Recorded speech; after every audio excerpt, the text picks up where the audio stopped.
The Afro Cuban Experience examines the social and historical underpinnings of race relations in Cuba, sponsored by the Black Male Excellence Program at Virginia Tech.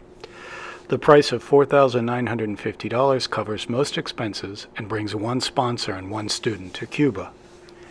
Americans know relatively little about Cuba, but when the European conquistadores arrived, they quickly decimated the local island population of less than 1 million. Some 8 million African slaves were imported to the New World, and Spain protected its slave-based economy and took advantage of access to the American colonies on the eastern seaboard. The Haitian Revolution of 1791 drove French sugarcane planters to Louisiana, but when the U.S. purchased it, they came back to the island, and sugar became king. Slavery is abolished relatively late in the history of the island, and this provides the backdrop against which Cuban social society is really based on this 19th century model. Mixed-blooded Mambises fought against Spain for liberation, and all Cuban schoolchildren know about General Antonio Maceo.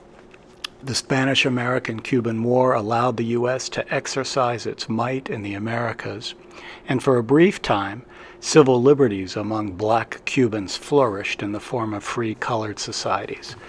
But the civil rights program was fraught with struggles and random lynchings. Even mixed-race dictator Fulgencio Batista couldn't get into a country club because of his black ancestry. Indelible music from African roots is part of Cuba today.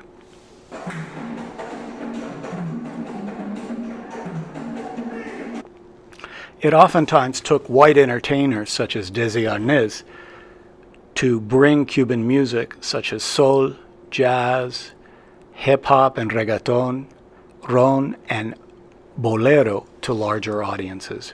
And the 1959 revolution countered on support from blacks, many of whom lived in the poor or Appalachian-like regions of eastern Cuba.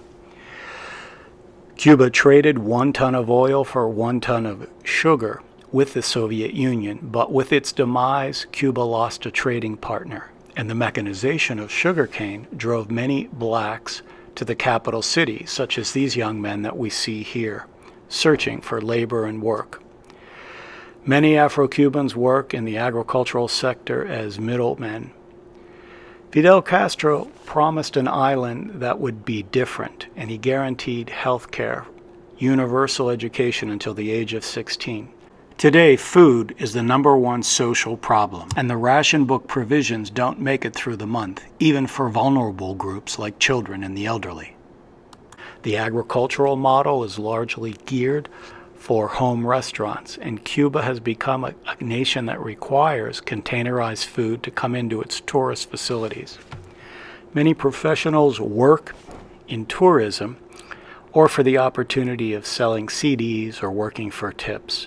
So the enigma today is how university-trained Cubans are now bartenders and chambermaids. This program takes you beyond tourist haunts. We'll get you into Cuban homes. We'll take a look at local entrepreneurs that have been successful.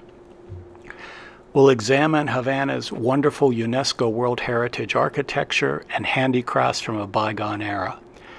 Virginia Tech's been bringing students to Cuba since 1992, so we have some experience. We look for the unique and the innovative, and there'll be an opportunity for post-Irma cleanup.